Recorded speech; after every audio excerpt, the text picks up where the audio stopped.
نفوسنا لنحس في أعماقنا الإيمان من فؤاد كالحجارة قسوة فإذا وعى القرآن حين وَلَقَدْ نَصَرَكُمُ اللَّهُ بِبَدْرٍ وَأَنْتُمْ أَذِلَّةٌ فَاتَّقُوا اللَّهَ لَعَلَّكُمْ تَشْكُرُونَ. بس اللہ کا تقوی اختیار کرو تاکہ تم شکر ادا کر سکو اس کا، تاکہ اللہ کی مدد تمہارے شامل حال ہو. تقوی کرو گے واللہ مع المتقین، اللہ تعالیٰ تقوی کرنے والوں کے ساتھ ہے.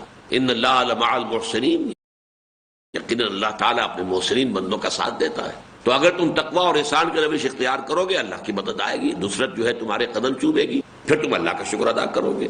استقول للمؤمنین، جبکہ آپ کہہ رہے تھے ایک نبی اہل ایمان سے، الن یکفیکم، کیا تمہارے لیے کفایت نہیں کرے گی یہ بات، ان یمدکم، کہ مدد کرے تمہاری ربکم، تمہارا رب، بثلاثۃ آلاف، 3000 کے ذریعے سے، من الملائکۃ، فرشتوں، 3000 فرشتوں سے، منزلین، کہ جنہیں اتارا جائے آسمان سے زمین کی طرف. اعوذ باللہ من الشیطان الرجیم، بسم اللہ الرحمن الرحیم. یا ایھا الذین آمنوا لا تأکلوا الربا اضعافا مضاعفہ واتقوا اللہ لعلکم تفلحون.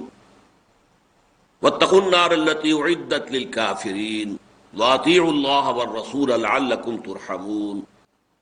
وسارعوا الى مغفرۃ من ربکم وجنۃ عرضها السماوات والارض اعدت للمتقین. رب اشرح لي صدری ويسر لي امری واحلل عقدۃ من لسانی یفقهوا قولی. اللهم ربنا الہمنا رشدنا واعذنا من شرور انفسنا. اللهم ارنا الحق حقا وارزقنا اتباعه وارنا الباطل باطلا وارزقنا اجتنابه. اللهم وفقنا لما تحب وترضى وتقبل منا فإنك خير المتقبلين.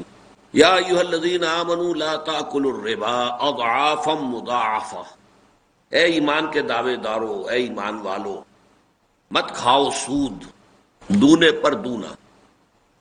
واتقوا اللہ لعلکم تفلحون، اور اللہ کا تقوی اختیار کرو تاکہ تم فلاح پاؤ. واتقوا النار التی اعدت للکافرین، اور بچو اس آگ سے کہ جس کو تیار کیا گیا ہے کفار کے لیے. وَأَطِيعُوا اللَّهَ وَالرَّسُولَ لَعَلَّكُمْ تُرْحَمُونَ، اور اطاعت کرو اللہ کی اور اس کے رسول کی تاکہ تم پر رحم کیا جائے. وَسَارِعُوا إِلَىٰ مَغْفِرَةٍ مِّن رَبِّكُمْ، اور دوڑو اور ایک دوسرے سے آگے نکلنے کی کوشش کرو اپنے رب کی مغفرت کے حصول میں. وَجَنَّةٍ، اور اس جنت کو حاصل کرنے میں، عَرْضُهَا السَّمَاوَاتُ وَالْأَرْضُ، جس کی چوڑائی آسمانوں اور زمین جتنی ہے، یا جس کی قیمت آسمانوں اور زمین جتنی ہے. اعدت للمتقین، جو تیار کی گئی ہے ان لوگوں کے لیے کہ جو اللہ سے ڈرنے والے اور اس کے احکام پر عمل کرنے والے ہوں. اس سورہ مبارکہ میں جو یہ سود کی حرمت کے لیے یا سود کی ممانعت کے لیے آیت وارد ہوئی ہے، اس کا سلسلہ کلام اور ربط کلام تو اکثر مفسرین کے نزدیک یہ ہے کہ جو حادثہ فاجعہ ہوا تھا غزوہ احد میں، کہ حضور نے صلی اللہ علیہ وسلم جن 50 تیر اندازوں کو ایک درے پر مقرر کر دیا تھا، اس تاکید کے ساتھ یہاں سے ہرگز مت ہلنا. خواہ ہم سب ہلاک ہو جائیں اور تم دیکھو کہ ہمارے گوشت کو پرندے نوچ نوچ کر کھا رہے ہیں، تب بھی تمہیں یہاں سے نہیں ہلنا ہے. لیکن یہ کہ جب اللہ تعالیٰ نے پہلے ہی حلے میں، پہلے ہی وہلے میں اہل ایمان کو فتح دے دی، جیسا کہ آگے ذکر آئے گا چل کر کہ اللہ کا جو وعدہ تھا اللہ نے فوراً پورا کر دیا. اور کفار کے حالانکہ وہ 4 گنا تھے تعداد میں اور بڑا ساز و سامان لے کر آئے تھے، بڑے تنتنے کے ساتھ، قدم اکھڑ گئے، وہ بھاگنے لگے. اور ظاہر بات ہے کہ جب کوئی فوج بھاگ رہی ہو تو پھر پیچھے لوگ ان کو گرفتار کرنے کے لیے کہ جتنوں کو گرفتار کر سکے کر لیں، یا یہ کہ پھر جو مال غنیمت ہے اس کو سمیٹنے کے لیے لوگ دوڑے. تو وہاں جو وہ تیر انداز تھے 50، انہوں نے ایک اختلاف کیا. انہوں نے کہا اب ہمیں بھی چلنا چاہیے، اب تو فتح ہو گئی. میرے نزدیک اس میں انہوں نے حضور کے حکم کی تعویل کر لی کہ حضور نے شکست کی صورت میں فرمایا تھا، یہاں تو فتح ہو گئی ہے، یہ میری تعویل ہے. اس لیے کہ میں سمجھتا ہوں کہ وہ مومنین صادقین تھے، منافق نہیں تھے. تو ان سے خطا تو ہو سکتی ہے، مومن صادق سے اجتہادی غلطی ہو سکتی ہے، لیکن صریح طور پر حضور کے کسی حکم کی نافرمانی اور وہ بھی کسی ایک آدھ سے ہو جائے تو اور بات ہے، ان میں 40 یا 35 کے قریب جو ہے وہ اس نافرمانی کا ارتکاب کر لیں اجتماعی طور پر، وہ بہرحال مجھے جو بھی صحابہ کرام کا مقام و مرتبہ میری نگاہ میں ہے اس کے اعتبار سے وہ بات مناسب معلوم نہیں ہوتی۔ لیکن یہ کہ یہ ضرور محسوس ہوتا ہے کہ وہ مال کی ایک محبت جو فطری انسان کے اندر ہے، جو اسی سورہ مبارکہ میں آیت پڑھ چکے ہیں، زُيِّنَ لِلنَّاسِ حُبُّ الشَّهَوَاتِ مِنَ النِّسَاءِ وَالْبَنِينَ وَالْقَنَاطِيرِ الْمُقَنطَرَةِ مِنَ الذَّهَبِ وَالْفِضَّةِ وَالْخَيْلِ الْمُسَوَّمَةِ وَالْأَنْعَامِ وَالْحَرْثِ، یہ ساری چیزیں وہ ہیں، بیویوں کی محبت اور اولاد کی محبت، اور پھر یہ کہ مال و اسباب دنیاوی اور سونے اور چاندی کے ڈھیر وغیرہ وغیرہ، کھیتیاں ہوں اور بڑے عمدہ چوپائے ہوں، گھوڑے ہوں جو نشان زدہ ہوں، پیڈیگری والے، تو ان کی محبت انسان کی جبلت کے اندر موجود ہے، اس کی طبیعت کے اندر پلائی ہوئی ہے۔ تو اس کا کچھ ظہور اس طور سے ہوا کہ ہم جلد از جلد مال غنیمت جمع کر لیں۔ اکثر مورخین سے مجھے اس معاملے میں بھی اختلاف ہے، ان کے نزدیک اس غلطی کا سب سے بڑا سبب یہی تھا کہ لوگوں نے سمجھا کہ ہم مال جمع کر لیں گے تو وہ ہمارے قبضے میں آ جائے گا، حالانکہ میرے نزدیک یہ بات اس لیے قرین قیاس نہیں ہے کہ غزوہ بدر 1 سال پہلے ہو چکا، اس وقت تک تو کچھ معلوم نہیں تھا کہ مال غنیمت کے بارے میں کیا اللہ کا قانون ہے، اور پہلے دنیا میں یہی ہوتا آ رہا تھا، عرب کا رواج یہی تھا کہ جو جس کے ہتھے لگ گیا مال وہ اسی کا ہے، لہذا اس میں تو مسابقت سمجھ میں آتی ہے کہ دوڑو لگ کو، مبادا کہ سارا مال غنیمت جو ہے وہ دوسرے لوگ جو ہے اس کے اوپر قابض ہو جائے، ہمارے ہاتھ میں کچھ نہ رہے۔ لیکن چونکہ غزوہ بدر کے بعد جو ہے مال غنیمت کا حکم تو آ چکا تھا کہ مال غنیمت جتنا بھی ہے کسی نے جمع کیا اور نہ جمع کیا اور اس سے کوئی سروکار نہیں، جتنا مال غنیمت ہوگا وہ پول کیا جائے گا، جمع کیا جائے گا، اس کا 5واں حصہ جو ہے وہ اسلامی ریاست کا ہے، اللہ اور اس کے رسول کے لیے ہے، وہ ریاست کے جو بھی فرائض ہیں، غرباء اور مساکین کی کفالت بھی ریاست کے فرائض میں شامل ہے، اور اللہ کے رسول صلی اللہ علیہ وسلم ان کے اہل و عیال کا نفقات جو ہے، نفقات وہ بھی ظاہر بات ہے کہ اب ریاست ہی کے ذمے تھے، تو وہ خمس جو ہے وہ تو اس کے لیے، باقی 4 حصے جو ہے وہ برابر برابر تقسیم کیے جائیں، خواہ کسی نے بہت سا مال غنیمت جمع کیا اور کسی نے کچھ بھی نہیں کیا، لیکن وہ سب کے سب برابر حصے دار ہوں گے، جو سواری والے ہوں گے انہیں دوہرا حصہ ملے گا، اور جو پیدل ہوں گے انہیں اکیلا ملے گا، اس لیے کہ سواری جو لے کر آتا تھا، گھوڑا لے کر آیا ہے یا اونٹ لے کر آیا ہے، تو اس کا جو راشن ہے وہ اسی کے اپنے ذمے ہوتا تھا۔ یہ سپلائی لائنز جو آج کل کی ماڈرن آرمیز میں ہوتی ہیں ان کا تو کوئی سوال نہیں تھا کہ راشن بھی چلا آ رہا ہے، ہر چیز جو ہے اس کی سپلائی لائنز لگی ہوئی ہے، وہاں تو یہ ہے کہ جو گھڑ سوار ہے وہ اپنے گھوڑے کی دیکھ بھال خود کر رہا ہے، اس کے لیے چارہ وغیرہ جو ہے خود فراہم کر رہا ہے، اور جو اونٹ پر سوار ہے وہ بھی اسی طرح کر رہا ہے، جو سوار جو تھے ان کا دوہرا حصہ، اور جو پیدل ہوتے تھے پیادے ان کا اکیلا حصہ۔ تو چونکہ یہ قانون بن چکا تھا لہذا میں یہ نہیں سمجھتا کہ اصل سبب یہ تھا، لیکن محسوس ہوتا ہے کہ مال غنیمت کی کوئی یہ سمجھیے کہ تحت الشعور کے اندر اس کی ایک جو ہے اہمیت ابھی لوگوں کے سامنے تھی، جس کی وجہ سے انہوں نے سمجھا کہ چلو اب تو فتح ہو گئی ہے، اب تو صرف غنیمت جمع ہی کرنا ہے نا، چلو ہم بھی آ کے حصہ لیتے ہیں۔ اور یہ بات اپنی جگہ پر معلوم ہے ہمیں کہ وہاں پر جن کو حضور نے کمانڈر مقرر کیا تھا، لوکل کمانڈر، وہ آخری وقت تک ڈٹے رہے کہ یہاں سے ہرگز مت ہلو اور حضور کے حکم کو یاد رکھو، اس کی پابندی کرو۔ تو یہ میں سمجھتا ہوں کہ چاہے انہوں نے حضور کے حکم کی تعویل کر لی ہو، لیکن اپنے لوکل کمانڈر کے حکم کی یقیناً انہوں نے نافرمانی کی۔ بہرحال اس کی ایک سزا ہے جو بہت بڑی سزا کی شکل میں مسلمانوں کو ملی ہے۔ تو چونکہ کچھ نہ کچھ تحت الشعور میں مال کی محبت کا حصہ میں سمجھتا ہوں کہ امکانی طور پر شامل تھا اس وعدے میں، لہذا یہاں پر اس مال کی محبت کو اب دل سے نکالنے کے لیے جو اصلاحی اقدامات ہیں، مال کی محبت کو دل سے کھرچنے کے لیے سب سے بڑی چیز زکوٰۃ ہے۔ اب یہ کہ زکوٰۃ کے مقادیر کب معین ہوئے، کب وہ اس کا آغاز کیا گیا، وہ ہمیں یقین کے ساتھ معلوم نہیں ہے۔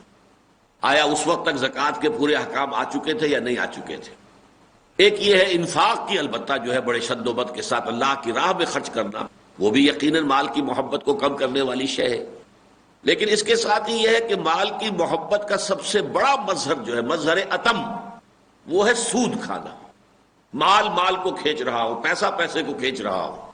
یہ جو ہے اس کے حوالے سے گویا کہ پہلا ممانعت کا حکم جو ہے وہ اس سورہ مبارکہ میں آ گیا ہے، اور میں اس پہ حیران ہوں کہ ہمارے اکثر مفسرین نے، میں نے دیکھا ہے، خاصی تحقیق کی ہے تو معلوم ہوا کہ یہاں پر انہوں نے اس نقطے کو سامنے نہیں رکھا کہ یہ ممانعت کا پہلا حکم ہے. اس اعتبار سے ابتدا میں سود در سود کو حرام کیا جا رہا ہے، مطلقاً سود کی حرمت نہیں ہو رہی ہے. یہ سن 3 میں یہ آیت نازل ہو رہی ہے غزوہ احد کے فوراً بعد. مطلقاً سود کی حرمت کی آیات وہ ہیں جو سورہ بقرہ میں ہم پڑھ چکے ہیں. سورہ بقرہ کا جو 38واں رکن ہے وہ ہے در حقیقت حتمی آخری احکام جو ہے وہ سورہ بقرہ کے اندر ہے. اس کے بعد حتمی جو ہے سود کی حرمت کا جو حکم ہے وہ ثابت ہوا ہے، اور وہ آیات نازل ہوئی ہے حضور کے انتقال سے صرف کوئی 5 مہینے قبل. یہی وجہ ہے کہ حضرت عمر کا ہمیں یہ قول ملتا ہے کہ آیت ربا نازل ہوئی اور ابھی ہمیں اس کی پوری تفاصیل کا صحیح علم نہیں ہو سکا تھا کہ ربا کن کن چیزوں میں انوالوڈ ہے کہ حضور کا انتقال ہو گیا. لیکن اس کا نتیجہ حضرت عمر نے کیا نکالا؟ فدعوا الربا والریبا. تو جو سود جس کو تم سمجھتے ہو کہ ہاں سود ہے اس کو تو چھوڑنا ہے ہی، لیکن جس میں شائبہ بھی پیدا ہو جائے، سود کا احتمال بھی پیدا ہو جائے، اسے بھی چھوڑ دو. ریب یہ ریبا سے بنا، ریب یعنی شک، جہاں شک بھی ہو جائے تو دعوا الربا والریبا، ربا کو بھی چھوڑ دو، اور جہاں کوئی تھوڑا سا بھی شک ہو جائے کہ یہ ربا کا معاملہ ہو سکتا ہے اس سے بھی بچو. اس لیے کہ حرمت اس کی شناخت جو ہے وہ تو بہت سخت ہے. اس پر تو اللہ اور اس کے رسول کی طرف سے اعلان جنگ ہے، اس پر خلود فی النار کی وعید آئی ہے سورہ بقرہ کے اندر. لیکن وہ آیت آخری ہے. تو یہ گویا کہ اضعافا مضاعفہ، چڑھتا ہوا سود، دونے پر دونا، دونے پر چوگنا، اس کے جو الفاظ کا اضافہ کیا گیا ہے یہ صرف اس کی اضافی شناخت کو ظاہر کرنے کے لیے، ورنہ مطلقاً جو چیز حرام ہے وہ سود ہے. ورتل القرآن. اس میں یہ جان لینا چاہیے کہ جو قرآن مجید میں جو احکام نازل ہوئے ہیں، خاص طور پر جن میں انسداد ہے کسی چیز کا، کوئی چیز عرب میں چلی آ رہی تھی، ان کی عادت میں شامل تھی، ان کے معاملات کے اندر شامل تھی، ان کے معاشرے میں رچی بسی ہوئی تھی، اب اس کو ختم کرنے کے لیے ایک دم حکم نہیں دیا گیا، بلکہ پہلے اس کے لیے فضا تیار کی گئی، پہلے ذہنوں کے اندر اس کی برائی کو کسی درجے میں آشکارا کیا گیا، پھر اس کا ایک حکم دے دیا گیا جس سے معلوم ہو جائے لوگوں کو کہ واقعی یہ معاملہ جو ہے ہمیں ترک کر دینا چاہیے.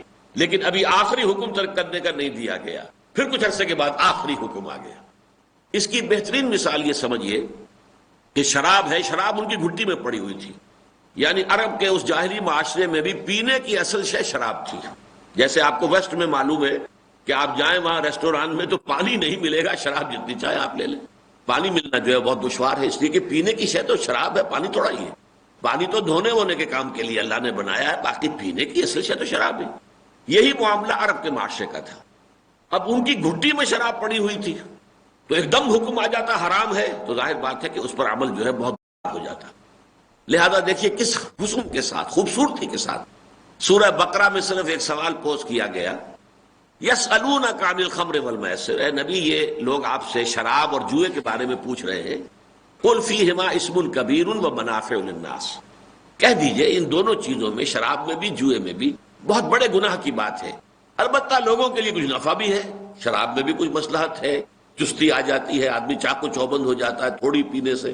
اور آج کل ویسٹ میں جو ہے وہ یہ کہتے ہیں کہ ہم تو اس لیے پیتے ہیں، باقی جو شراب پی کر مدہوش ہو جانا وہ تو ڈرنکرز جو کہلاتے ہیں وہ تو ان کے ہاں بھی قابل نفرت سے ہیں. وہ تو ایسے پیتے ہیں جسے نشاط رہے طبیعت کے اندر، انسان چوکن نہ رہے اور چاقو چوبند رہے، تو اس میں فائدے کا پہلو بھی ہے. لیکن وَإِسْمُهُمَا أَكْبَرُ مِن نَفْعِهِمَا. لیکن ان دونوں کا جو گناہ کا پہلو ہے وہ ان کے نفع کے پہلو سے زیادہ ہے. بس اب یہ گائیڈ لائن ہے، ایک فوڈ فار تھاٹ ہے. ایک سوال کیا گیا یسألونک عن الخمر والمیسر قل فیہما اسم کبیر، ان میں گناہ ہے بہت بڑا، ومنافع للناس، لوگوں کے لیے کچھ منفعتیں بھی ہیں، فائدے بھی ہیں، بھلائیاں بھی ہیں. واسمہما اکبر من نفعہما، لیکن ان کا جو گناہ کا پہلو ہے وہ ان کے نفع کے پہلو سے بہت بڑھ کر ہے. تو گویا کہ ایک لائن تو معین ہو گئی. کچھ لوگوں نے تو صرف اس آیت کے نزول پر ہی شراب ترک کر دی. جب اس کا گناہ کا پہلو زیادہ ہے تو ہمیں چھوڑ دینا چاہیے. اگرچہ ابھی کوئی حکم نہیں آیا، کوئی ممانعت نہیں آئی، کوئی لفظ ایسا نہیں آیا آیت میں کہ جو ممانعت کر رہا ہو، لیکن اسی سے انہوں نے رہنمائی حاصل کر لی. کچھ عرصے کے بعد سورہ نساء کی آیت نازل ہوئی، لا تقربوا الصلاۃ وانتم سکارى. دیکھو جب تم شراب کے نشے میں ہو تو نماز کے قریب نہ جایا کرو. اس لیے کہ جب شراب کے نشے میں آدمی تو پتہ نہیں کیا بول رہا ہے، منہ سے کیا نکل رہا ہے. چنانچہ ایسے واقعات ہوئے ہیں، شراب کے نشے میں کسی نے جماعت کرائی اور الٹا سلٹا قرآن پڑھنا شروع کر دیا. یہ ہوا، واقعات ہوئے. حضرت علی کے ساتھ ایک معاملہ ہوا اس طرح کا. تو یہ شراب کو حرام تو تھی نہیں اس معاشرے کے اندر، اب یہ کہ شراب کتنی پی ہے کہ جس سے کہ کوئی آدمی کے اوپر جو ہے وہ مدہوشی طاری نہ ہو، اس کو بڑا مشکل ہوتا ہے گیج کرنا، کہیں زیادہ پی گئی، اب اس میں ظاہر بات ہے کہ پھر اس کے اثرات ہوں گے. تو یہ ایک نیکسٹ سٹیپ آ گیا. نماز کے قریب مت جاؤ جب تم نشے کی حالت میں ہو. اب اسے معلوم ہو گیا یہ تو بری شے ہے جو نماز سے روک رہی ہے. نماز جو ہے وہ تو دین کا ستون ہے، الصلاۃ و عماد الدین، یہ تو رکن رکین ہے اسلام کا. اب اس سے روکا جا رہا ہے جب تک کہ تم ہوش میں نہ آ جاؤ اور تم سمجھ سکو کہ تم کیا کہہ رہے ہو، اس وقت تک نماز کا ارادہ نہ کرو. یہ دوسرا حکم آ گیا. پھر آخری حکم سورہ مائدہ میں آ گیا. سورہ مائدہ میں یہ کہ نجس ہیں یہ چیزیں، فَهَلْ أَنْتُمْ مُنْتَهُونَ، اب چھوڑتے ہو کہ نہیں چھوڑتے؟ بڑے غصے کے ساتھ کہ تمہیں سمجھ لینا چاہیے تھا. پہلی ہی بات پر کچھ لوگوں نے سمجھ لیا تھا، دوسری بات پر کچھ اور لوگوں نے سمجھ لیا، شراب ترک کر دی. لیکن جو لوگ ابھی تک پیے جا رہے ہیں تو ان کے اوپر تھوڑا سا اظہار ناراضگی. فَهَلْ أَنْتُمْ مُنْتَهُونَ، اب باز آتے ہو یا نہیں؟ یہ رجس من عمل الشیطان، یہ شیطان کے اعمال میں سے ہے اور گندگی اور برائی ہے. تو اب باز آتے ہو کہ نہیں؟ یہاں آ کر وہ آخری حکم آ گیا. پھر لوگوں نے شراب کے برتن توڑ دیے اور مدینے کی گلیاں جو ہیں ان کے اندر ندیاں بہ نکلی شراب کی. پھر جنہوں نے 60 برس شراب پی تھی ان کو پھر دوبارہ مڑ کر نہیں دیکھا. یہ تاریخ کا معجزہ ہے. حالانکہ آج بھی دنیا میں مانا جاتا ہے کہ یہ شراب جو ہے ہیبٹ میکنگ چیز ہے. یہی وجہ ہے کہ ہمارے ہاں بھی شراب کی حرمت جب کوئی ہوئی تھی تو پھر بھی اس کے اندر یہ کہ لائسنس جو ہے لے سکتے ہیں آپ، میڈیکل پرمٹ جو ہے میڈیکل سرٹیفکیٹ کے اوپر پرمٹ مل جائے گا. لیکن یہ معجزہ ہے کہ وہ قوم جس کی گھٹی میں شراب پڑی ہوئی تھی، جب یہ آخری حکم آیا ہے تو اس کے بعد انہوں نے پلٹ کر نہیں دیکھا، چاہے ساری عمر پیتے رہے تھے. لیکن اس معاملے میں جو میں نے آپ کو مثال دی ہے وہ اس لیے معاملہ بہت ہی سادہ اور سیدھا ہے کہ یہ جو مدنی صورتیں ہیں، سورہ بقرہ، آل عمران، نساء اور مائدہ، یہ ترتیب جو ہے ان کی نزولی بھی یہی ہے. سب سے پہلے ان میں سورہ بقرہ نازل ہوئی ہے، پھر سورہ آل عمران نازل ہوئی ہے، پھر سورہ نساء آئی ہے، پھر سورہ مائدہ آئی ہے. اس لیے یہ آیات جو آئیں کہ سورہ بقرہ میں پہلا حکم آ گیا، صرف ایک ڈائریکٹیو سا آ گیا، ایک بات جنرل جو ہے گائیڈنس آ گئی. یسألونک عن الخمر والمیسر قل فیہما اسم کبیر ومنافع للناس واسمہما اکبر من نفعہما. بس آل عمران میں کوئی تذکرہ نہیں آیا، لیکن اس کے بعد سورہ نساء میں آیا. آل عمران میں فقہی احکام بہت کم ہیں سوائے اس کے کہ جو ہم یہاں آج پڑھ رہے ہیں. فقہی احکام اس میں نہیں، اس میں زیادہ قتال فی سبیل اللہ، غزوہ احد کا معاملہ جو ہے وہ سب سے زیادہ تفصیل کے ساتھ آئے گا. تو یہاں پہ جو ہے سورہ نساء میں فرما دیا لا تقربوا الصلاۃ وانتم سکارى. اب اس کے بعد مائدہ کے اندر آخری حکم آ گیا. تو یہ ترتیب جو ہے یہ صحیح جو ہے ترتیب نزولی کے مطابق جو ہے اور ان صورتوں کی ترتیب کے حوالے سے وہ سمجھ میں آ رہا ہے. لیکن یہاں کیا ہوا ہے، ایک تو بات یہ نوٹ کیجئے کہ سود کے بارے میں پہلی آیت جو نازل ہوئی ہے وہ مکی دور میں آ گئی. گویا کہ شراب سے زیادہ خراب ہونا اس کا اس سے ثابت ہے کہ مکی دور کے درمیانی زمانے میں سورہ روم نازل ہوئی ہے. سورہ روم جو ہے سن 6 نبوی میں، یعنی چونکہ آغاز وحی کے بعد سے ہجرت تک یہ 12 سال بنتے ہیں تو اس کو تقریباً برابر کر دیجئے تو سن 6 میں سورہ روم نازل ہوئی ہے. اور سورہ روم میں جو بنیادی گائیڈ لائن جو ہے اس کے بارے میں وہ سورہ روم کے اندر آ گئی. اب وہاں دیکھیے پہلے فرمایا یہ آیت نمبر 38 ہے، فآت ذی القربى حقہ والمسکین وابن السبیل، قرابت داروں کو ان کے حقوق ادا کرو اور مسکین کو بھی اور مسافر کو بھی. ذالک خیر للذین یریدون وجہ اللہ، یہی بہتر طرز عمل ہے ان لوگوں کے لیے کہ جو اللہ کی رضا کے جویا ہوں. واولئک هم المفلحون، اور یقیناً وہی لوگ ہیں فلاح پانے والے. وما آتیتم من ربا لیربو فی اموال الناس، اور جو تم دیتے ہو سود پر تاکہ وہ لوگوں کے مال میں بڑھے. فلا یربو عند اللہ، تو اللہ کے نزدیک نہیں بڑھتا، کوئی بڑھوتری نہیں ہوتی. وما آتیتم من زکات، اور جو تم زکات دیتے ہو تریدون وجہ اللہ ہے، جس سے کہ تم اللہ کی رضا چاہتے ہو. فاولئک هم المضعفون، تو یہ وہ لوگ ہیں جو دوگنا کروا لیتے ہیں اپنے اجر و ثواب کو. یہ گویا کہ پہلا گائیڈنگ پرنسپل دے دیا گیا. اور اس میں یہ نوٹ کرنے والی بات یہ ہے کہ زکوٰۃ یا صدقات یا ایتاء ذی القربیٰ، ایتاء المساکین، اس کے مقابلے میں لایا گیا سود کو. سود در حقیقت وہاں کیا ہوتا تھا کہ کسی شخص کے پاس کوئی فاضل رقم پڑی ہوئی ہے، وہ فاضل رقم وہ کسی کے پاس گیا میرے گھر میں رکھی رہے گی تو کیا فائدہ، یہ بڑھنی چاہیے. اپنا اس کا ذریعہ معاش کوئی ہے، دھندا چل رہا ہے، لیکن وہ رقم جو بڑھنی چاہیے اس نے کہا کوئی کاروباری آدمی ہے، لو بھائی میں تمہیں یہ دیتا ہوں تو اپنے کاروبار میں وسعت کر لو، مجھے 5%، 10% دے دینا. باقی جو بھی کماؤ تمہارا کمانا ہے۔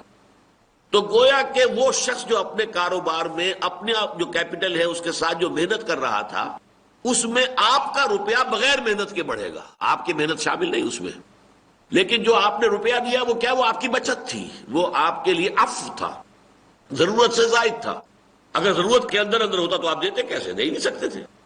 یہی وجہ دیکھیے کہ سودی معاملہ جو ہے اس میں سب سے بڑی جو اصطلاح ہے وہ سیونگز سیونگز سیونگز سیونگز، بچت کرو بچت کرو بچت کرو بچت کرو، بچت کر کے ہمارے سیونگ بینک اکاؤنٹ کے اندر جمع کر دو، تمہیں ہم 5% 7% دے دیں گے، پھر اس سے بینک جو ہے آگے جو ہے 16% 17% کے اوپر آگے دیتا ہے اور وہ پیسے بناتا ہے، اور اس سے بینکنگ سے جو ہے وہ ارتکاز دولت ہوتا ہے۔ تو ایک تو یہ ہے کہ آپ نے اپنے فاضل سرمایہ کو دیا کسی اور شخص کو تاکہ اس کے مال میں اس کی محنت سے جو بڑھوتری ہو رہی ہے اس میں تمہارا مال بھی بڑھتا جائے خود بخود، بغیر اس کے کہ تمہاری اپنی محنت کو اس میں کوئی دخل ہو۔ اچھا یہ بھی ممکن ہے وہ محنت جو کر رہا ہے اس کو ہو جائے، ممکن ہے نقصان ہو جائے بجائے فائدے کے، کاروبار میں تو اس کا پورا امکان موجود ہے، لیکن آپ تو اپنا جو ہے وہ پاؤنڈ آف فلیش مانگیں گے کہ میں نے تو 5%، 7%، 10% جو بھی میں نے کہا تھا مجھے تو تم نے دینا ہی دینا ہے۔ تو یہ وہ شے ہے کہ جس کی یہاں برائی بتائی گئی۔ وما آتیتم من ربا لیربو فی اموال الناس، جو کچھ تم دیتے ہو سود پر تاکہ وہ بڑھے لوگوں کے مال میں، فلا یربو عند اللہ، اللہ کے نزدیک وہ بڑھتا نہیں ہے۔ وہ کوئی اضافہ ہو بھی جاتا ہے تو ایسے ہی ہے جیسے انسانی جسم پر ورم آ جائے، تو ورم جو ہے وہ جسم کے فربے ہونے کی علامت نہیں ہے، ورم تو بیماری ہے، تو یہ اگر بڑھتا بھی ہے تو وہ بیماری کا بڑھنا ہے، وہ کوئی صحت مند بڑھوتری نہیں ہے۔ اس کے برعکس اب دیکھیے ہدایت کیا کی جا رہی ہے کہ تمہارے پاس اگر کوئی سرپلس ہے تو اسے اللہ کے لیے دے دو۔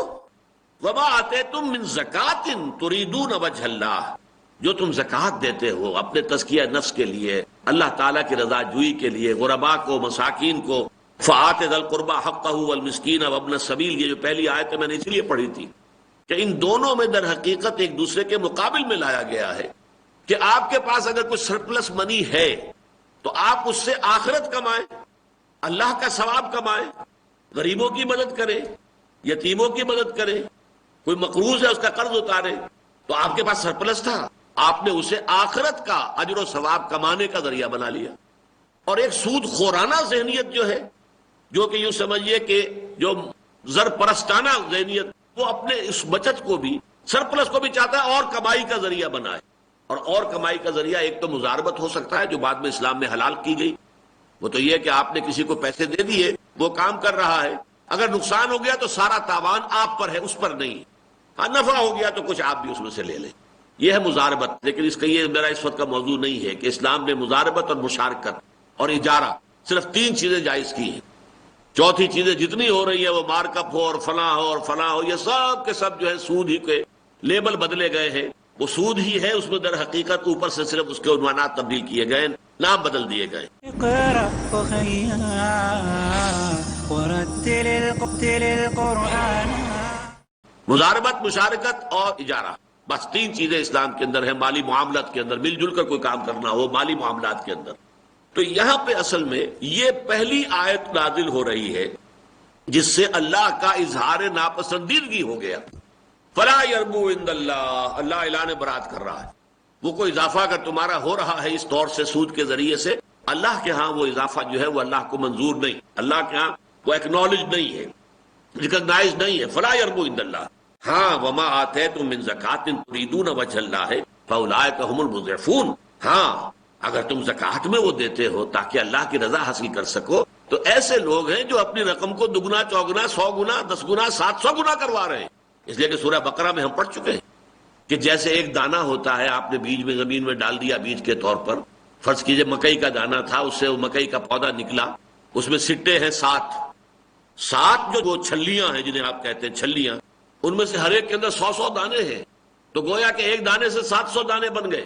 اسی طریقے سے اللہ تعالیٰ کی راہ میں دی ہوئی رقم جو ہے بڑھتی رہتی ہے، بلکہ واللہ یضاعف لمن یشاء، اس سے بھی آگے اللہ جس کو چاہتا بڑھ کر دیتا ہے، ایک کے 700 گنا تو ہے ہی ہے، اس سے بھی زیادہ چاہے تو اللہ کسی اور کو بڑھا کر دے دے۔ تو یہ ہے اضعاف اصل میں۔ تو گویا کہ اب آپ نوٹ کیجئے کہ شراب کے مقابلے میں سود کی حرمت یا ناپسندیدگی، ابھی صرف میں کہہ رہا ہوں، اس کا مکروہ ہونا، اللہ کے نزدیک ناپسندیدہ ہونا، یہ اس شراب کی پہلی بات کے بعد سے بھی 8 سال پہلے یہ آیت نازل ہوئی۔ مکی دور کے وسط میں، وما آتیتم من ربا لیربو فی اموال الناس فلا یربو عند اللہ وما آتیتم من زکاۃ تریدون وجہ اللہ فاولئک هم المضعفون، وہ لوگ ہیں کہ جو اپنی اس دولت کے اندر اضافہ کروا رہے ہیں۔ اب میرے نزدیک دوسرا حکم یہ ہے جو ہم پڑھ رہے ہیں، اصل میں جو گڑبڑ ہوئی ہے لوگوں کے فہم میں وہ یہ ہے کہ سورہ بقرہ کی آیات تو ہوئی ہیں سن 9 میں نازل، رکھ دی گئی ہے سورہ بقرہ میں۔ وہ ایک مسئلہ ہے، اس پر میں نے کافی غور کیا اس مرتبہ، چونکہ میں تیاری کر رہا تھا اس درس کی کہ وجہ کیا ہے۔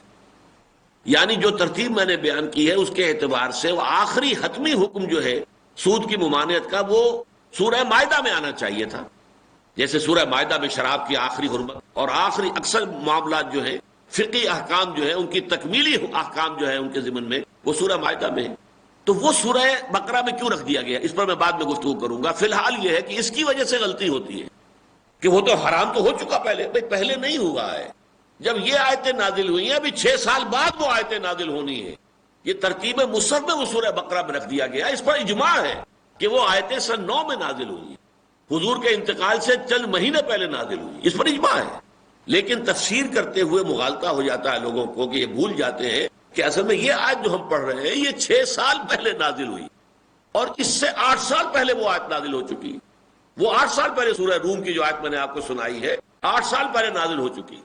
وما آتیتم من ربا لیربو فی اموال الناس فلا یربو عند اللہ وما آتیتم من زکاۃ تریدون وجہ اللہ فاولئک هم المضعفون، 8 سال پہلے نازل ہو چکی ہے سن 6 نبوی میں، پھر سن 3 ہجری کے اندر یہ آیت آ رہی ہے، اور اس سے مراد واقعتاً سود در سود ہے، مرکب سود، یعنی یہ ہے کہ آپ نے کسی سے کوئی رقم قرض لی یا کوئی سودا قرض پہ خریدا، آپ نے کہا میں 1 سال کے بعد پیسے دے دوں گا، پیسے طے ہو گئے، اب 1 سال کے بعد آپ لاؤ بھی پیسے میرے، آپ نہیں دے سکتے، آپ نے کہا اچھا تو اس کے اندر اتنا اضافہ کر دو سود کا، اور یہ کہ اب اتنی مدت مقرر کرو، وہ کہتا 6 مہینے بعد دے دوں گا، وہ 6 مہینے کے بعد آئے پھر بھی نہیں پیسے دے سکتا، وہ کہتا اب میرا اصل زر جو ہے وہ پہلا جو تھا اس کے ساتھ جو سود تھا وہ بھی شامل کرو اور اس پہ اتنے فیصد اور بڑھاؤ۔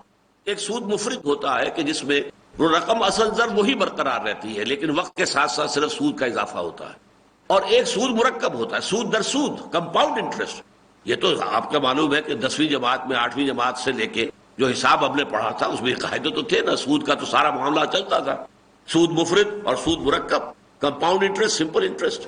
اس میں یہ ہوتا ہے فرض کیجئے کہ 6 مہینے کے وقفہ طے ہے، تو اب اصل رقم جو تھی 1000 اس پر 6 مہینے میں فرض کیجئے کہ 200 کا سود چڑھ گیا، اب 7ویں مہینے سے وہ 1200 روپے اصل شمار ہوں گے، اب اس کے اوپر چڑھے گا سود، پھر 6 مہینے کے بعد پھر وہ جو اور اضافہ ہو جائے گا، ہو سکتا ہے 1500 ہو چکے ہوں وہ، اب وہ 1500 اصل در شمار ہوگا اور اس کے اوپر سود چڑھے گا۔ یہ ہے سود مرکب، اور بعین ہی جو الفاظ ہیں اس کے وہ اسی کے مفہوم میں ہے۔ مطلقاً سود ابھی حرام نہیں ہوا، شریعت میں حرام ہے لیکن وہ حرام ہوگا اس آیت کے نزول کے 6 سال بعد، سن 9 ہجری میں، جبکہ وہ آیات نازل ہوئی ہیں کہ جو سورہ بقرہ میں شامل ہے، اس کے 38ویں رکوع میں یا ایھا الذین آمنوا لا تاکلوا الربا اضعافا مضاعفا، بڑھتا چڑھتا، یہ ہے سود در سود، مرکب سود، کمپاؤنڈ انٹرسٹ۔ واتقوا اللہ لعلکم تفلحون، اللہ سے ڈرو تاکہ تم فلاح پاؤ۔ اب یہاں میں عرض کرتا ہوں کہ میں نے جو غور کیا کہ کیوں وہاں پر آیا ہے، اصل میں قرآن مجید میں انفاق فی سبیل اللہ جو ہے اس کا ضرب سنام جو ہے وہ 36 اور 37ویں رکوع ہے سورہ بقرہ کے، 2 رکوع مفصل یاد ہوگا، اب اگر خاصا وقت ہو گیا وہاں سے گزر آئے ہیں، 2 رکوع، اتنی مفصل بحث قرآن مجید میں اور کہیں نہیں ہے، ضرب سلام ہے قرآن مجید کا 36واں اور 37واں رکوع، اور چونکہ انفاق فی سبیل اللہ پر وہ ضرب سلام ہے تو جو چوٹی کا حکم آیا ہے اس کے مخالف یعنی سود کی حرمت میں اسے وہاں شامل کر دیا گیا۔ یہ مانوی مناسبت ہے، اس کو جو ہے زمانوی مناسبت نہیں بلکہ مانوی مناسبت، کہ جو کلائمیکس والا مقام ہے قرآن مجید کا 36واں اور 37واں رکوع سورہ بقرہ کے، جس میں انفاق فی سبیل اللہ پر گفتگو ہوئی ہے، اتنی مفصل گفتگو کہیں پورے قرآن میں نہیں، اسی کے ساتھ جوڑ کر رکھ دیا گیا ہے کہ جو اس کے برعکس کا جو کلائمیکس ہے وہ ہے سود، اس سود کے مطلق حرمت کی جو ہے آیات وہ وہاں نازل ہوئی۔ البتہ ان کے درمیان میں ایک اور آیت بھی آئی ہے اور وہ سورہ نساء کی ہے۔ سورہ نساء میں یہود کے کچھ جرائم جو ہے وہ بیان کیے گئے ہیں۔ یہ آیت 160، فَبِظُلْمٍ مِّنَ الَّذِينَ هَادُوا حَرَّمْنَا عَلَيْهِمْ طَيِّبَاتٍ أُحِلَّتْ لَهُمْ وَبِصَدِّهِمْ عَن سَبِيلِ اللَّهِ كَثِيرًا وَأَخْذِهِمُ الرِّبَا وَقَدْ نُهُوا عَنْهُ وَأَكْلِهِمْ أَمْوَالَ النَّاسِ بِالْبَاطِلِ وَأَعْتَدْنَا لِلْكَافِرِينَ مِنْهُمْ عَذَابًا أَلِيمًا. یہ ان کے جرائم جو کہ بہت تفصیل سے سورہ بقرہ میں 10 رکوعوں میں آئے ہیں، یہود کے یہ جرائم ہیں، یہ جرائم ہیں، یہ جرائم ہیں. تو اسی طریقے سے یہاں پر ان کے جرائم گنوائے گئے ہیں کہ ایک تو یہ کہ انہوں نے اللہ تعالیٰ کے راستوں سے لوگوں کو روکا، پھر انہوں نے سود کھایا حالانکہ اس سے روک دیے گئے تھے. وَأَخْذِهِمُ الرِّبَا، ان کا سود لینا، وَقَدْ نُهُوا عَنْهُ، حالانکہ وہ اس سے روک دیے گئے تھے. گویا کہ ایک اضافی ڈائریکشن مل گئی کہ سابقہ جو شریعت تھی، شریعت موسوی علی صاحب الصلاۃ والسلام، اس میں سود حرام تھا. تو پہلے یہ کہ سود کے اندر جو قباحت ہے وہ مکی صورت میں آ گئی. نمبر 2، سن 3 ہجری میں غزوہ احد کے فوراً بعد سورہ آل عمران نازل ہوئی، اس میں سود در سود حرام کر دیا گیا.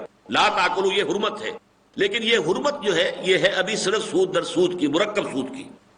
اس کے بعد سورہ نساء یہ سن 5 میں نازل ہو رہی ہے. اس میں یہ آ گیا کہ سابقہ جو شریعت تھی، شریعت موسوی علی صاحب الصلاۃ والسلام، اس میں بھی در حقیقت سود جو ہے ممنوع تھا، لیکن ابھی مسلمانوں کے لیے اس کی حرمت کا حکم نہیں آیا.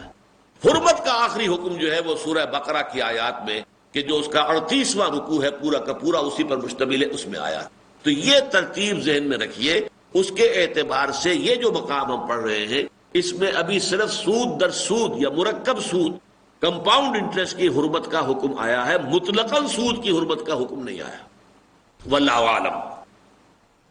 واتقوا اللہ لعلکم تفلحون، اللہ کا تقوی اختیار کرو تاکہ تم فلاح پاؤ.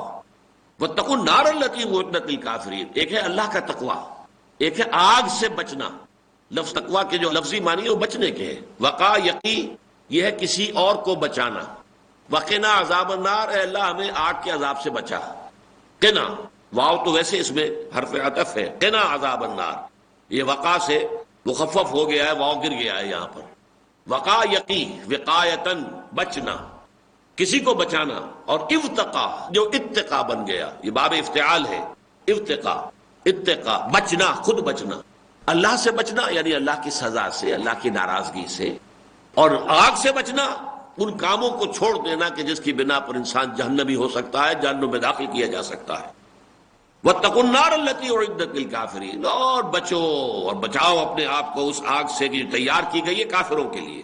واطیعوا اللہ والرسول لعلکم ترحمون، اور اطاعت کرو اللہ کی اور اس کے رسول کی تاکہ تم پر رحم کیا جائے. چونکہ یہ حکم ہے، حکم شرعی ہے، ایک شے کی ممانعت اور حرمت کا حکم آ رہا ہے، لہذا یہاں خاص طور پر اطاعت کرو. تم نے اللہ کو مانا ہے، اب تمہیں اللہ کا حکم ماننا ہے. اللہ کے رسول کو مانا ہے کہ محمد اللہ کے رسول ہے، ان کا حکم تمہیں ماننا ہے. ان کی وساطت سے اللہ کا حکم پہنچ گیا کہ لا تاکلوا الربا اضعافا مضاعفا. اس کے بعد فرمایا وسارعوا الی مغفرۃ من ربکم. سارعوا جو ہے یہ مسارعت باب مفعلہ ہے. سرعت کہتے ہیں تیزی سے چلنا، دوڑنا. باب مفعلہ میں آ جائے گا تو تیزی میں ایک دوسرے سے آگے نکلنے کی کوشش کرنا. یعنی جیسے کہ تم دنیا میں مسابقت میں لگے ہوئے ہو، یہ مسابقہ بھی باب مفعلہ ہے. مسابقہ ایک دوسرے سے آگے بڑھنا. دنیا میں مسابقت ہے، اس نے ایسا اچھا مکان بنا لیا، میں اس سے بہتر بناؤں گا. اس کے پاس فلاں ماڈل کی کار آ گئی ہے، میں اس سے بہتر ماڈل کی لے آؤں گا. یہ ساری مسابقت دنیا میں چل رہی ہے، اور ہم اسی مسابقت کے اندر جو ہے اپنا وقت، اپنی توانائیاں، اپنی قوتیں صرف کر رہے ہیں. تو قرآن مجید جو ہے مسابقت کی جو ہے مذمت نہیں کرتا. مسابقت تو اصل میں انسان کے اندر ایک عمل کی انگیخت کے لیے مہمیز کا کام دینے والی شے ہے. صرف اس مسابقت کا فیلڈ بدل دیتا ہے.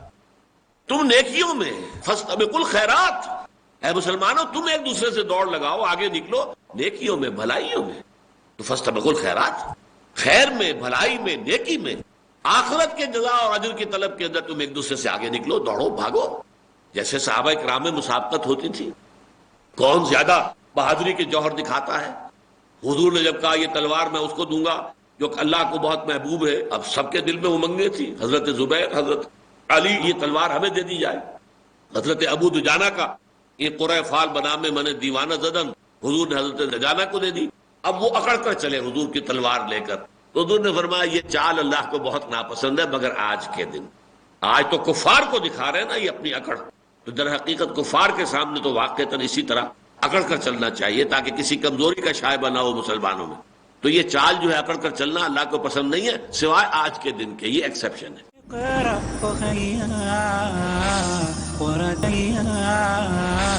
ورتل القرآن تو یہ مسابقت تھی.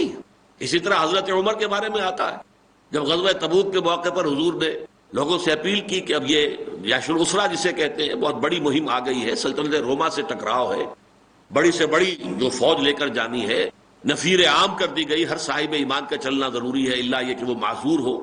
اب ان کے لیے رسد چاہیے، سامان چاہیے، سامان حرب چاہیے، اس کے لیے پیسے لاؤ، چندے جو بھی دے سکتے ہو دو.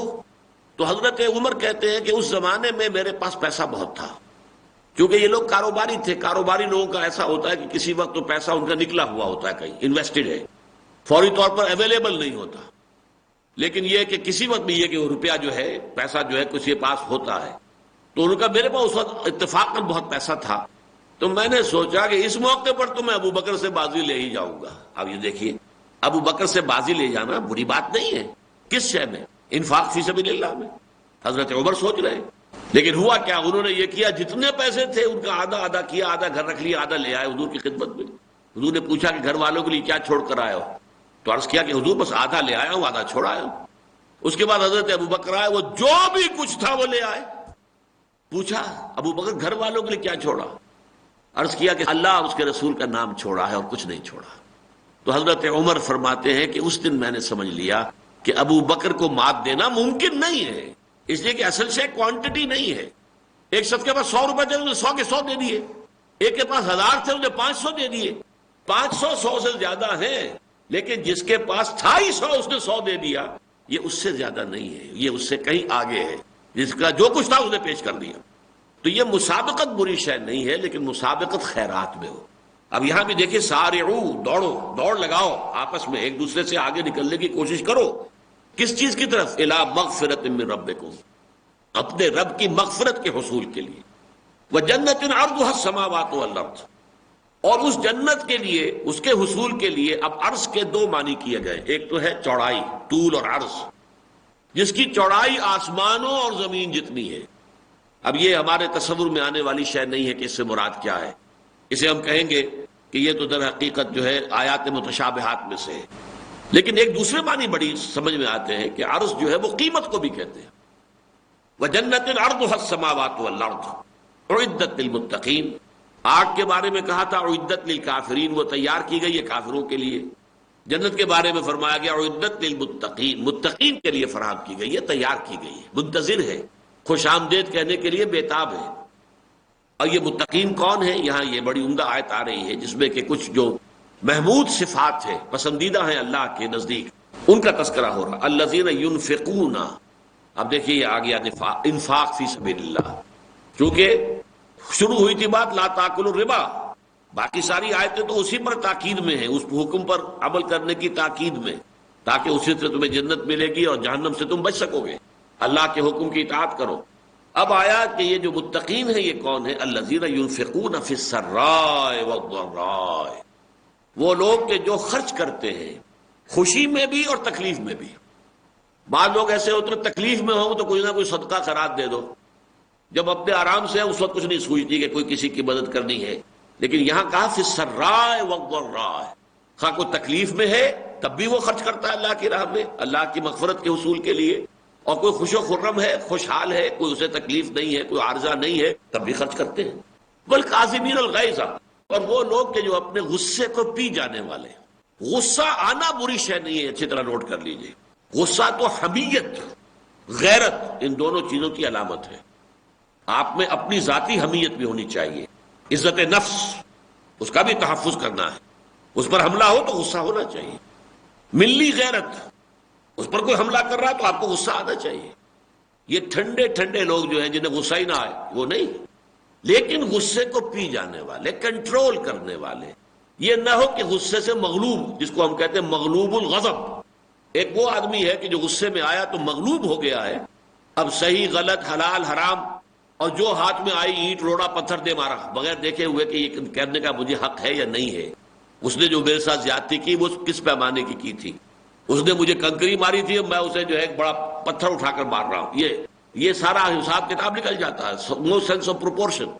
جو مغلوب الغضب ہو جائے، غلبہ آ جائے ان کے اوپر، جسے کہا تھا بادشاہ تھے بہادر شاہ ظفر، جسے عیش میں یاد خدا نہ رہی، ظفر آدمی اس کو نہ جانیے گا، خواہ کیسا ہی ہو وہ فہم و ذکا، جسے عیش میں یاد خدا نہ رہی، جسے تیش میں خوف خدا نہ رہا۔ اب یہ بادشاہ ہے، اب بیچارہ دفن ہوا ہے رنگون میں، بادشاہ بہادر شاہ ظفر، ان کا کلام ہے یہ۔ اے ظفر، اس شخص کو آدمی نہ سمجھو، چاہے وہ بڑا فہیم اور ذکی اور ذہین اور یہ اور وہ، یہ ذہانت اور فطانت یہ ایول جینیس ہو جاتی ہے انسان کے لیے، یہ بجائے اس کے کہ اس کے فائدے میں ہو نقصان میں ہو جاتی ہے۔ لیکن اگر اس کے اندر یہ ہے کہ عیش میں، جسے عیش میں یاد خدا نہ رہی، عیش میں آ گئے تو بھول گئے اللہ کو بھی، اب کیا ذکر کرنا ہے، ہمیں تو سب کچھ حاصل ہے، اب تو آرام سے گزرتی ہے، آخرت کی خبر خدا جانے۔ تو جسے عیش میں یاد خدا نہ رہی اور جسے تیش میں خوف خدا نہ رہا، تیش میں بھی آدمی جو ہے دیکھے کہ کیا صحیح ہے کیا غلط ہے۔ تو والکاظمین الغیظ والعافین عن الناس، اس سے بھی اگلی بات یہ ہے لوگوں کو معاف کرنے والے، یعنی آپ انتقام لینے پر قادر ہوں پھر معاف کر دیں۔ اگرچہ سورہ بقرہ میں ہم نے پڑھا ہے وَلَكُمْ فِي الْقِصَاصِ حَيَاتٌ يَا أُولِي الْأَلْبَابِ، قصاص میں زندگی ہے اے ہوش مندو۔ یہ قصاص اگر یہ نہ رہے کسی معاشرے میں تو پھر شرینوں کی، بدماشوں کی جو ہے جرتیں بڑھ جائیں گی۔ آپ نے کسی کو تھپڑ مارا خام خواہی اور اس نے آپ کو کچھ نہیں کہا، معاف کر دیا، آپ کو ہمت ہوگی کسی اور کو جا کے تھپڑ ماریں گے؟ تو اس کی بجائے یہ کہ اگر آپ نے ایک تھپڑ مارا تھا اور زناٹے دار آپ کو بھی رسید ہو گیا تو آگے کے لیے ہوش رہے گا کہ آئندہ یہ حرکت میں نہ کروں۔ تو معاشرے کے اندر قصاص کی ضرورت ہے اور اہمیت ہے۔ البتہ انفرادی سطح پر انسان کی روحانی ترقی اور ترفع جو ہے، بلند ہونا روحانی اعتبار سے، وہ ہے عفو۔ تو اس میں یوں سمجھیے کہ یہ تلوار سے زیادہ تیز اور تلوار کی دھار سے زیادہ باریک اور بال سے باریک راستہ ہے یہ کہ ایک طرف عفو ہے، ایک طرف قصاص ہے۔ یہ دیکھنا پڑے گا ججمنٹ، آیا میں اسے معاف کر دوں تو یہ بہتر ہے؟ ایک شخص کے اندر آپ دیکھتے ہیں کہ اس شخص کے اندر خیر کا جذبہ ہے، معاف کر دوں گا تو اس سے اس کا خیر کا جذبہ تقویت پائے گا، احسان مند ہوگا اور خیر کی طرف اس کا رجحان ہو جائے گا۔ اور اگر یہ سمجھے کہ نہیں یہ بدماش ہے، اسے میں معاف کر دوں گا تو اس کی جو ہے بدماشی میں ہمت افزائی ہو جائے گی۔ تو اب یہ دیکھنا جو ہے یہ آدمی کا پرسنل ججمنٹ ہوگا کہ یہ دونوں چیزیں جو ہے ادھر کروں یا ادھر کروں۔ دین میں دونوں کا مقام ہے، قصاص حق ہے، آپ کو بدلہ لینے کا حق حاصل ہے، قانونی سطح پر یہی اصل شے ہے، اور معاشرے کو درست رکھنے میں اس کا بہت بڑا اثر ہے۔ لیکن ذاتی ترفع، ذاتی روحانی ترقی جو ہے وہ عفو میں ہے۔ وَإِن تَعْفُوا وَتَصْفَحُوا وَتَغْفِرُوا فَإِنَّ اللَّهَ غَفُورٌ رَحِيمٌ وَاللَّهُ يُحِبُّ الْمُحْسِنِينَ، اور یقیناً اللہ تعالیٰ ایسے محسنین سے محبت کرتا ہے۔ اب یہ محسنین کا لفظ بھی جو ہے اس سے پہلے بہت مرتبہ وضاحت ہوئی ہے، ہم اردو دان جو ہے اس کے ایک ہی معنی لیتے ہیں، احسان کرنے والا، یعنی آپ نے مجھ پر احسان کیا، کوئی میری ضرورت پوری کر دی، یا کوئی اور میری جو تھی احتیاج ہے کسی طریقے سے آپ نے اس کے ازالے میں یا تکلیف کے ازالے میں کچھ مدد کی، یہ احسان ہے، یا میں آپ پر احسان کر رہا ہوں۔ عربی میں احسان کے یہ معنی بھی ہیں، لیکن اصل معنی ہے کسی بھی کام کو خوبصورتی سے کرنا۔ چنانچہ ایک حدیث آتی ہے اذا ذبحتم فاحسنوا الذبح واذا قتلتم فاحسنوا القتل، اگر کسی کو قتل کرنا ہے یعنی سزا کے طور پر، بی ہیڈنگ جسے آپ کہتے ہیں، کسی کا سر اڑانا ہے تو اس کے لیے تلوار تیز ہونی چاہیے تاکہ ایک ہی وار کے اندر جو ہے اس کا سر قلم ہو جائے، نہ یہ کہ آپ کھنڈی تلوار لے کر لگائے جا رہے ہیں ضربے اس کے اوپر، تو اس کو کتنی زیادہ تکلیفات دے رہے ہیں۔ آپ کو اس کی جان لینی تھی تو جان لینے کا بھی صحیح طریقہ ہے۔ اسی طرح آپ بکرے کو ذبح کرنا چاہتے ہیں تو کھنڈی چھری سے وہ پھیر رہے اس کے گلے کے اوپر اور وہ نہیں کاٹ رہی ہے، یہ نہیں، چھری کو تیز کرو، احسن الذبح، یہ ذبح کے اندر بھی حسن پیدا کرو، بہتری پیدا کرو۔ تو ایک احسان ہے اسلام کے اندر، احسان اللہ کی اطاعت ہے، ایک مارے باندھے کو ہو رہی ہے، ایک بڑی طبیعت کی آمادگی کے ساتھ ہو رہی ہے، آدمی اچھا کام کر کے مسرت محسوس کرتا ہے۔